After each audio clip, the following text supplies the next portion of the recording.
உடல்நலக்குறைவால் உயிரிழந்த வால்பாறை சட்டமன்ற உறுப்பினர் டி.கே. அமுல் கந்தசாமியின் உடலுக்கு எதிர்க்கட்சித் தலைவர் எடப்பாடி பழனிசாமி அஞ்சலி செலுத்தினார்.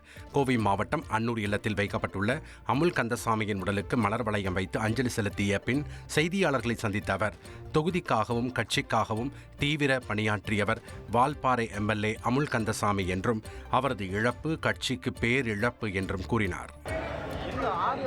சட்டமன்ற உறுப்பினர் அமுல் கந்தசாமி அவர்கள் வால்பாறை தொகுதியுடைய சட்டமன்ற உறுப்பினராக சிறந்த முறையிலே பணியாற்றி வந்தார். மக்களிடத்திலே மிகுந்த நன்மதிப்பை பெற்றவர். தேர்ந்தெடுக்கப்பட்ட மக்களுக்கு சட்டமன்றத்தில் பேசுகின்ற வாய்ப்பு கிடைக்கின்ற போதெல்லாம் வால்பாறை மக்களுடைய பிரச்சனையை எடுத்து வைத்து தீர்ப்பதற்காக பாடுபட்ட அருமை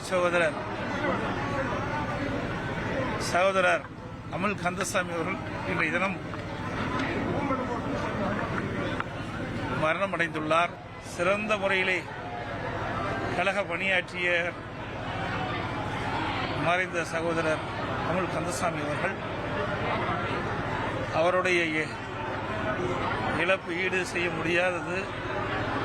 அவரை பிரிந்து வாடும் அவர் குடும்பத்தாருக்கும் பகுதி கழக தொண்டர்களுக்கும் உற்றார் உறவினருக்கும் எனது ஆழ்ந்த இரங்கலையும் வருத்தத்தையும் தெரிவித்துக் கொள்கின்றேன். வால்பாறை அதிமுக சட்டமன்ற உறுப்பினர் அமுல் கந்தசாமி உடல்நலக்குறைவால் கோவையில் உள்ள தனியார் மருத்துவமனையில் காலமானார்.